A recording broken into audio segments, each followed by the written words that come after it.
On this vote, the yeas are 227 and the nays are 203. The conference report is adopted without objection. The motion to reconsider is laid upon the table. The first major overhaul of the U.S. tax code in 31 years passed the House today, but not without complications. In fact, the House will likely get a do-over tomorrow morning after the Senate makes changes, votes, and if it passes, a new version tonight. This is a Fox News Alert. I'm Bret Baier, coming to you from Capitol Hill tonight for a special report. We are here in the Senate Majority Leader's office. Just a moment, we will speak with Senate Majority Leader Mitch McConnell about the upcoming Senate vote for tax reform legislation. A little bit later, we'll get the Democrat side. The Democratic House Minority Whip, Steny Hoyer, will talk to us live as well. But first, where things stand right now, where it is, and why does the House have to vote again if the Senate passes it tonight? Correspondent Peter Ducey is just down the hall here in Capitol Hill with the latest. Peter?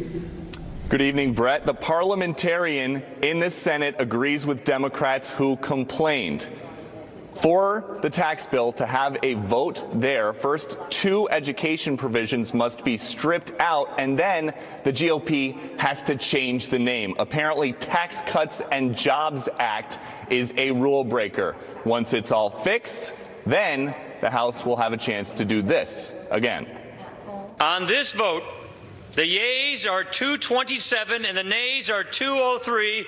The conference report is adopted without objection. The motion to reconsider is laid upon the table. The roar of Republican lawmakers who followed through on a major campaign promise today drowned out the distant whine of protesters scattered throughout the gallery. Today, we are giving the people of this country their money back. This is their money after all. Mr. Chairman, or Speaker of the House is not in order. Just minutes after the tax bill sailed through the House, it was carried across the Capitol to the Senate. Mr. President, a message from the House of Representatives. Mr. President. House Democrats didn't have the votes to derail the tax bill, but they dramatically tried to discourage Republicans from supporting it. Shame. Shame. Shame. The heart of the Democrats' argument on the floor that the transformed tax code would only benefit the rich. Is this bill about helping people who are living paycheck to paycheck? Hell no. Is this bill going to bring back jobs and lift up the middle class? Hell no. The majority had just as much volume while touting the tax bill's benefits. I say, hell yes, they are going to be helped by this bill. But Republicans could be hurting when re-election time comes, the way the Senate's top Democrat Chuck Schumer sees things. This bill will be an anchor around the ankles of every Republican. It so helps the wealthy and the powerful corporations. It does so little and even hurts many in the middle class. It's a loser. Republicans don't seem worried, instead focusing on the scale of this tax bill. This is an historic day for you. And even though the gears of the federal government are famous for grinding slowly, Republicans say it won't be long till constituents benefit. In February, on February 1st, look at your paychecks, because you'll see the tax relief we delivered today. And on April 15th, you will, for the last time, file your taxes under this horrible, terrible tax code that we're putting behind us for the American people. Just a few minutes ago, the Vice President Mike Pence told Fox News he thinks they're in great shape. He is not worried about the House having to re-vote tomorrow. The House Majority Leader, Kevin McCarthy, says take 2 will be tomorrow morning, and then it should be ready for President Trump's signature. Brett? Peter Ducey, just down the hall in Statuary Hall. Peter, thank you. Joining us now, actually, we're joining him, Senate Majority Leader Mitch McConnell here in his office. Thank you very much. Senator, will this pass tonight? Absolutely. There are a couple of little glitches that Peter correctly identified in his setup piece that will require it to go back to the House, but they're very minor adjustments. But just to get into the process, and special report viewers, as you know, sometimes get into the weeds. Okay. And this is called the Byrd Rule, enables you to have reconciliation, to pass it with 51 votes. Right. And essentially there were a couple of provisions that didn't fit according to the parliamentarian. So now you have to vote on this bill, and it's different than the one the House passed, and then send it back. Yeah, but only slightly. And this has happened before in the reconciliation reconciliation process. It's very complicated and probably boring to your viewers, but we will ultimately fit the parameters. The bill is basically going to pass and go to the president as is. It's a significant middle-class tax relief, contrary to all the Democratic talking points. And equally important, we're going to give American business a chance to compete globally again. We've basically been priced out of the global market, which leads to offshoring of American jobs. The theme behind this bill is to get middle-class tax relief for most people in the middle class, demonstrably the case. As somebody in the setup piece was saying, they'll recognize that when their take-home pay changes next year, and then couple that with making American business more competitive. You know, we've had 8 years in a row of stagnant growth. The country's significantly underperforming. We think a combination of the regulatory changes that the president's already made, plus this tax reform, give us a chance to get growing again. And the early indications, there's enthusiasm about this. We've had 2 quarters in a row, 3% growth. I don't want to read too much into that, but that's the right direction. Consumer confidence is way up. The stock market is at 5,000. I think there's a lot of feeling out in the country that we just haven't been performing up to our potential. This gives us a chance to do that. All right, you're not going to be surprised that Democrats jumped on this technical snafu very quickly. Steny Hoyer, who we'll talk to later, released a statement saying, in their headlong rush to jam their partisan, unpopular tax legislation through Congress, Republicans wrote a bill that hadn't even been read carefully enough to ensure it complied with Senate procedural rules. Whatever happened to Republicans' insistence on reading bills before voting on them, we will be dealing with the repercussions of poorly written language and hidden loopholes for years to come. Apparently Obamacare had the same kind of glitch when they used the reconciliation process. I don't think that Steny Hoyer brought that up today. Are you worried about where this goes if the growth does not materialize immediately? Well, you can worry about a lot of things, but what we do know for sure is that the country has not been growing as it should. That's not an argument for the status quo. And I think every Democrat who votes against this, and apparently that's all of them in the House and Senate, are saying, in effect, we're satisfied with where we are. We can live with slow growth. They don't want to get America performing again. Look, as recently as a couple of years ago, a lot of Democrats were saying we ought to get the corporate tax rate down. What's changed? Donald Trump is president, so they changed their position. They're simply not interested in doing the kinds of things that economists believe will get the country growing again. We just see the country differently. We're going to have a big argument in the fall about whether this is the right thing to do for the country. We're looking forward to making that argument. You know, Senator Manchin paints it differently, and he suggested this weekend that it's really you who didn't want them engaged in this tax bill. Take a listen real quick. Well, no, we did follow regular order. Reconciliation is regular order. They used it for Obamacare. Look, all but 3 Democratic senators sent me a letter before August outlining the kind of tax reform that they would support. It had nothing to do with getting the country growing again. So they had every opportunity to participate. They could participate in hearings and committee votes on the floor. We had votes when it cleared the floor the first time. They had plenty of opportunity to participate.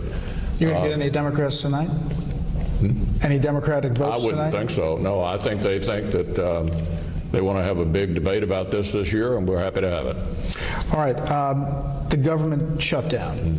You could have a victory in the Senate and possibly the House tomorrow morning, and then face the prospect of the government shutting down by the end of the week. Not going to happen. Neither side wants to do that, and when neither side wants to have a government shutdown, it doesn't happen. Well, what are you giving on?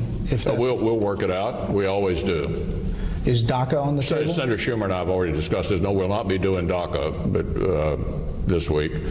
That's a matter to be discussed next year. The president's given us till March to address that issue. We have plenty of time to do that. So, in other words, another short-term continuing resolution that punts to sometime in January. Or put another way, no government shutdown, which was your original question. That's true. Let me talk to something that you tout, which is federal judges. Overlooked often has been the moving of the number of judges. The president now has 12 that have gone through here. In comparison, if you look at the stats, that's a big number in previous presidents. How important is that to you, and what has that process been like? hugely important. The circuit court system was set up in 1891. We've done 12 circuit judges this year that the president sent up to us. That's a record for the first year of any president since 1891. These are long-standing changes in the federal judiciary that I think will improve it dramatically, and this is on the heels of the Neil Gorsuch confirmation. So one of the sort of underreported, and I'm glad you brought it up, one of the really unreported successes of this administration and this Republican Senate, because we are in the personnel business, unlike our friends in the House, is the changes we're bringing about in the federal courts. These are young, conservative in the sense that they believe the job of the judge is to try to interpret the law as it's written, not to try to make things up. Those are the kinds of people the president's installing. We're going to continue to do that as long as the American people give us a majority here in the Senate. I mean, obviously some nominees didn't meet the standard and were pulled off. Well, that always happens. There were a few district judges. I thought you and I were talking about circuit judges. Yeah. There were a few district judges that have pulled out. That's happened under every administration I can remember. One last thing about pay as you go. The law says that if the Democrats don't waive this, that you were going to have significant cuts. If the president signs it in 2017, some $25 billion comes out of Medicare next year. Yeah, that's not going to happen. It's not going to happen. On a bipartisan basis, we've never allowed that to happen, even though it's possible. You don't think Democrats will use that as I don't leverage? think either Republicans or Democrats will want to do that. Do you think the president will sign it this year? This tax bill? Absolutely. And you have no doubts it's going to sail through? It's going to pass, and he'll sign it in all likelihood this week. Senator, we appreciate your time. Thank you, Brett. Thanks for having us. Now, the White House is obviously very interested in everything that's going on here. Vice President Pence is overseeing the Senate. He's on standby for that vote. And obviously the president is watching everything. John Roberts is on the North Lawn with the reaction from the White House. John? Brett, they're feeling pretty good here, but the White House isn't celebrating just yet. Staffers here remind Fox News that they have pulled defeat from the jaws of victory before, but they feel this time victory is within reach. Mr. President, relief for Americans is on the way. After disappointing failures with the repeal and replacement of Obamacare, President Trump may be within hours of accomplishing his signature legislative achievement. The big priorities that we had, I'll go back, were make it easy, make it fair, win again, and bring it home. While the president did get his 4 objectives in the bill, he let slide a major promise from the campaign to make wealthy hedge fund managers pay more by eliminating the so-called carried interest loophole. And while the president said this bill would cost him big time, the White House grudgingly acknowledged he might save some taxes, too. In some ways, particularly on the personal side, the president will likely take a big hit, but on the business side, he could benefit. Tax reform may pass today, but it might not become law until the new year. It's likely President Trump won't get the bill from Congress until Friday. Then the White House needs to review it, a process that might take a few days. The president could have the bill sent to him at Mar-a-Lago to sign next week, but more likely, Fox is told, a big signing ceremony in Washington when Congress returns at the beginning of January. Waiting until January would also postpone possible cuts to entitlement programs like Medicare to offset the cost of tax reform. The White House fully expects to get waivers to those cuts in a spending agreement over the next 3 days. But if Democrats block those waivers for political reasons, not signing the tax bill until January would put off any cuts until 2019, giving Congress a year to fix it. As the White House was chilling the champagne in anticipation of tax cuts, it also today turned up the heat on North Korea, declaring Pyongyang was responsible for the global cyber attack in May called WannaCry. North Korea has acted especially badly, largely unchecked for more than a decade. Its malicious behavior is growing more egregious, and stopping that malicious behavior starts with this step of accountability. The White House revealed that Microsoft and Facebook last week helped take down the tools North Korea relied on to infect computers worldwide. Microsoft President Brad Smith in a statement saying, quote, "We helped disrupt the malware this group relies on, clean customers' infected computers, disabled accounts being used to pursue cyber attacks, and strengthen Windows defenses to prevent reinfection." North Korea has repeatedly denied any involvement in the WannaCry infection. The White House doesn't buy it. Homeland Security Advisor Tom Bossert urging nations and private industry to band together to keep up pressure on North Korea and deny them the tools to mount another another attack. President Trump has used just about every lever you can use, short of starving the people of North Korea to death, to change their behavior. And so we don't have a lot of room left here to apply pressure to change their behavior. President Trump also took some time today to dispute reports that he considered pulling the nomination of Judge Neil Gorsuch for the Supreme Court after Gorsuch said the president's attacks on Twitter against a federal judge were, quote, demoralizing. The president said that he had no intention of pulling Gorsuch's nomination, called the whole thing fake news, though Fox News was told the president was frustrated when he read those reports, but eventually got over it. Brett? John Roberts on the North Lawn. John, thanks. Coming up, ever wonder why those must-have holiday gifts are impossible to find? We'll have a story that explains that. Plus, the Democrat response to today's tax reform votes here on Capitol Hill. We'll talk live with House Minority Whip Steny Hoyer when Special Report from Capitol Hill continues.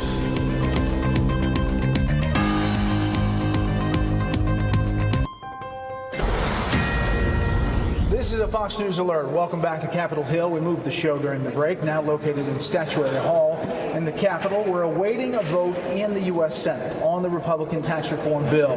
The House, as we mentioned earlier, passed the measure earlier today. Though, if the Senate passes, members in the House will have to re-vote on an altered bill because of rules in the Senate, and that'll happen tomorrow morning if the Senate passes it tonight. Let's talk about what all of this means with House Minority Whip Steny Hoyer, Democrat of Maryland. Thanks for being here. Brett, good to be with you. You just heard the interview with the Senate Majority Leader. Your reaction to that? Well, of course, as I said in my statement that you read to him, it was clear that they hadn't read through the bill entirely and knew that it was going to be consistent with Senate rules.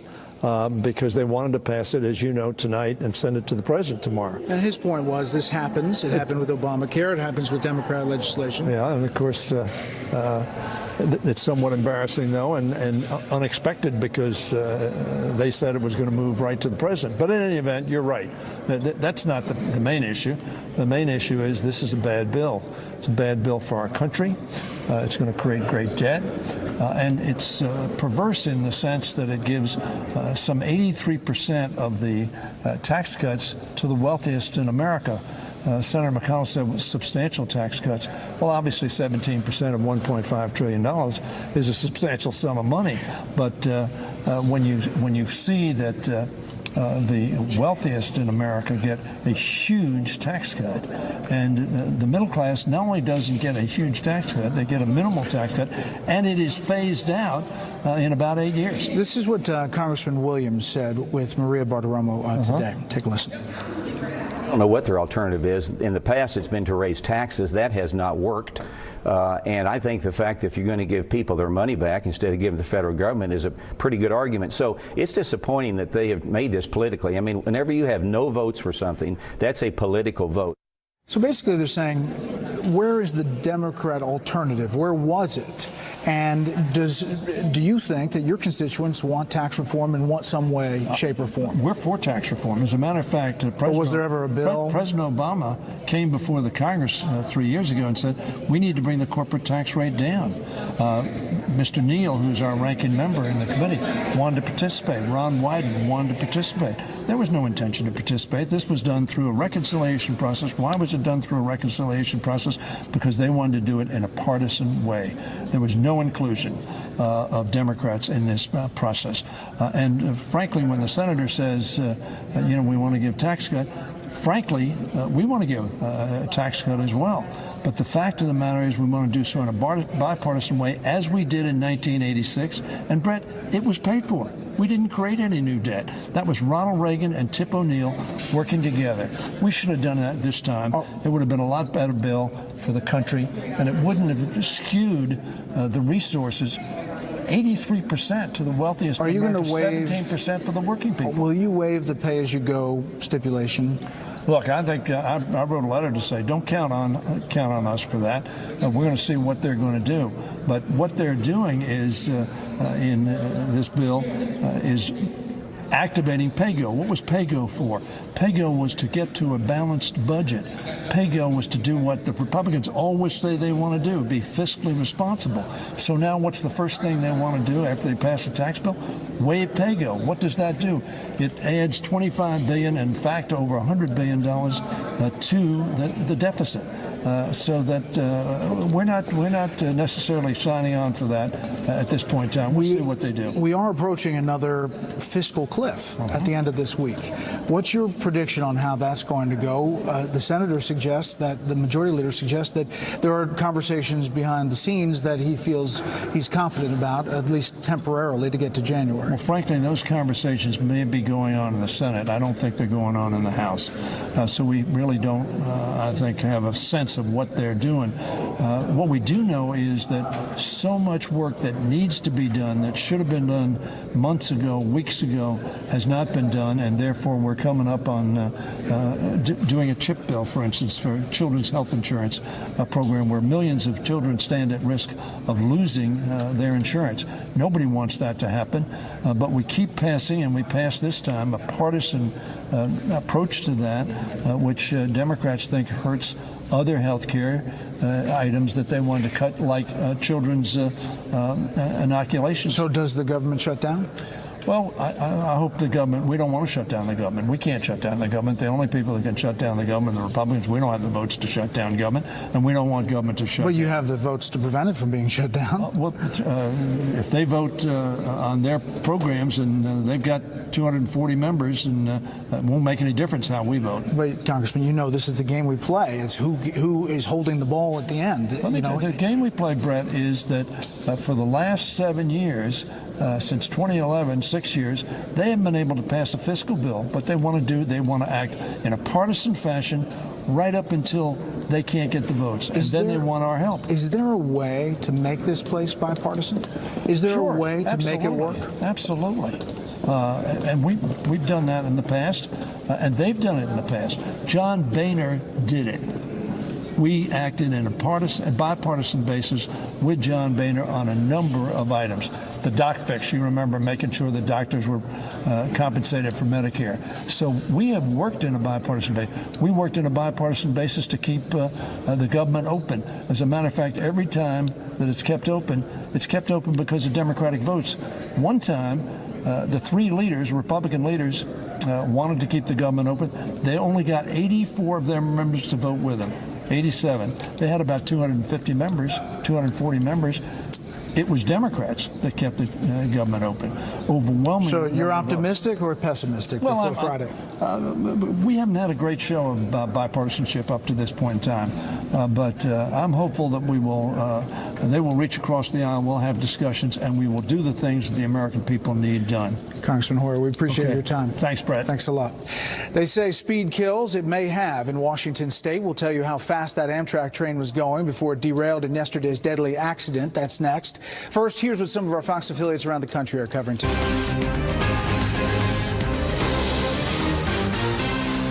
Federal officials in Washington state say the Amtrak train that derailed yesterday, spilling cars onto a busy highway, was traveling almost 3 times the speed limit at that particular point. At least 3 people were killed. Last night, officials were saying 6 dead. They are offering no explanation for the discrepancy today. Let's get the latest now. Correspondent Dan Springer is in Washington state again tonight at that scene. Good evening, Dan.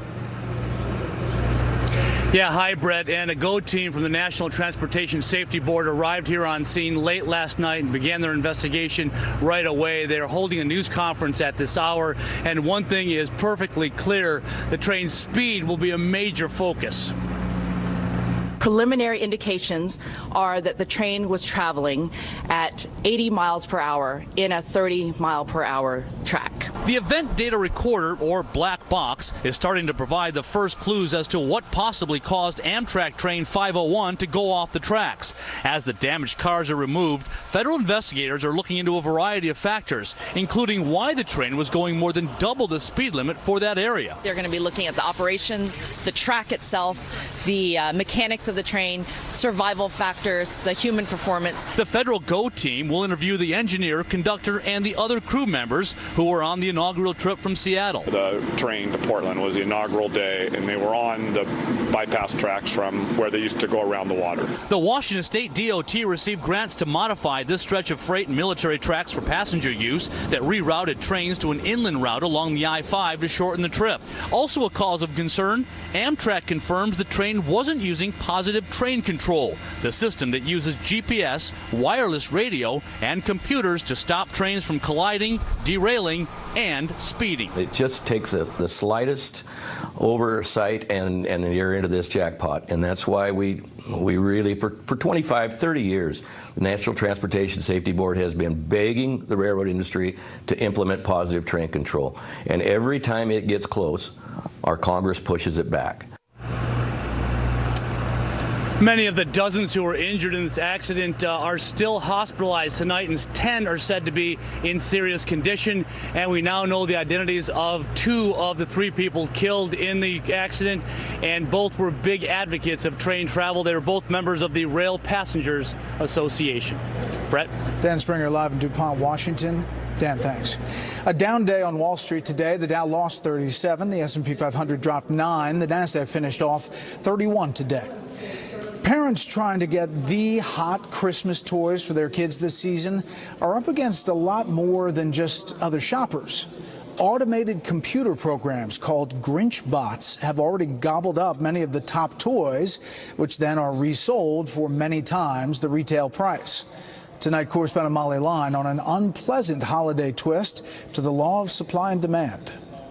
High-tech software is the new Grinch, making it tougher for mom or dad to find that must-have toy at a regular retail price. Software robots, bots for short, run automated hunts over the web, overwhelming retail sites with bulk orders. We're having sales that are popping up on major retailers that are then sold out in seconds. Cyber scalpers resell the goods and reap the ill-gotten gains. This year's top bot target, Fingerlings. Laura Oliver runs a deal-watching website. I've definitely had readers on a frugalchick.com that have told me that they've had their fingerling in their cart, and then when they've gone to check out, it's been gone. The pint-sized critters should cost about $18, but they're sold out at most toy stores, now selling online for as much as $1,000 and purchase limits. How do you know the difference between a grandma with 14 grandkids who all get the same holiday gift and, somebody who's a bad actor and trying to resell this merchandise somewhere else? It's very difficult. New Mexico Senator Tom Udall is among those working to expand a law that already prohibits the use of bots to mass purchase tickets for concerts or theater events. What we're doing is prohibiting the kind of activity which spoils Christmas for young people and consumers, targeting these Grinch bots and making sure that they can't continue this kind of activity, making it illegal. The new rules come too late for this Christmas, but Laura Oliver suggests instead of paying a scalper's markup online and giving those Grinches any satisfaction, consider writing an IOU. Brett? Molly, thank you. When we come back, a top FBI official answers charges of bureau bias in the Russia and Clinton email investigation. A top FBI official under a lot of pressure from many Republicans to resign was on Capitol Hill today. Deputy Director Andrew McCabe testified behind closed doors to the House Intelligence Committee with questions expected about perceived bias in the Russia and the Clinton email investigations. Chief Washington correspondent James Rosen has more tonight. After intense wrangling between the branches, even threats of contempt citations, Deputy FBI Director Andrew McCabe appeared at last before the House Intelligence Committee for interrogation behind closed doors. There are a ton of questions. Andrew McCabe cuts across every facet of every investigation in 2016 that your viewers are interested in. McCabe first drew scrutiny when it was revealed that his wife, a candidate for office in Virginia, received nearly $500,000 from a group controlled by Virginia Governor Terry McAuliffe, a close ally of Bill and Hillary Clinton. Clinton.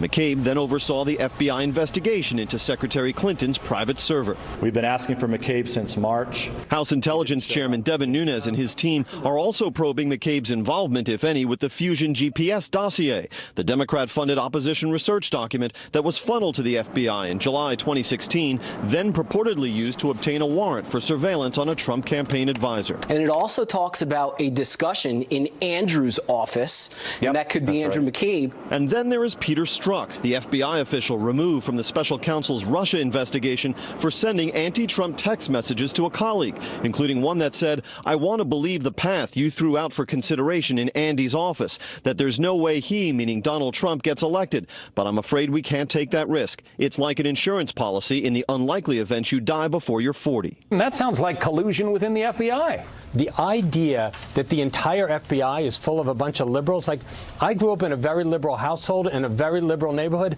No one said, please be an FBI agent.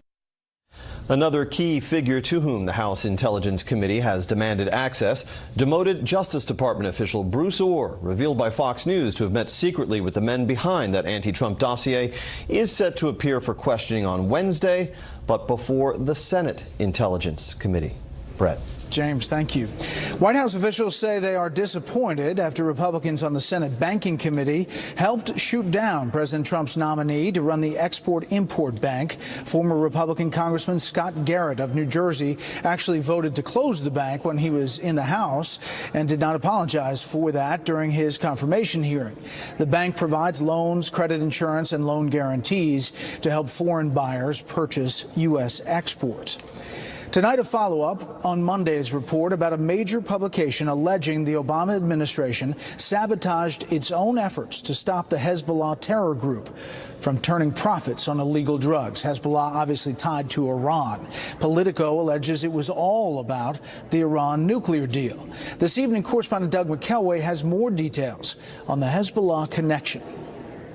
To understand how deep the tentacles of Hezbollah run through the Americas, consider the recently appointed Vice President of Venezuela, Tarek el-Assami. If that name doesn't sound Latino, it's because he is the son of Lebanese Syrian immigrants and a supporter of the Iran-backed terror group Hezbollah. Assami is believed to be the mastermind behind the transnational drug trade run by Venezuelan army generals who facilitate the shipment of cocaine from Colombia and Bolivia through Venezuela to the United States, North Africa, and Europe.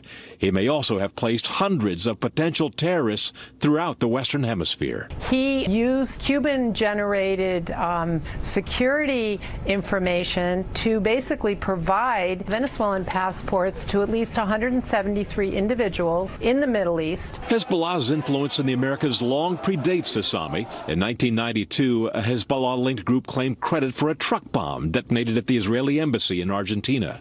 In 2011, the FBI disrupted a Hezbollah plot to murder the Saudi ambassador to the U.S. in a Washington, D.C. restaurant. And in 2015, the respected Brazilian magazine Veja reported the late Venezuelan President Hugo Chavez transferred Argentinian nuclear technology to Iran. Politico's bombshell piece on Monday alleges the Obama White House pulled back on Hezbollah investigations to seal the Iran nuke deal. It quoted then Obama counterterrorism advisor John Brennan, who said the policy's intention was to build up moderate elements within Hezbollah. That's delusional. Everybody in the Iranian hierarchy, whether they're moderate on religious and social issues or extremist, all of them favored the Iranian nuclear weapons program. Any administration would ignore one terrorist group because you were trying to curry favor with another terrorist group. Gowdy is one of two members now calling for congressional investigations into the allegations reported by Politico. Brett? We'll stay on this story. Doug, thanks. Next up, the panel on what tax reform really means and where we are tonight. Next.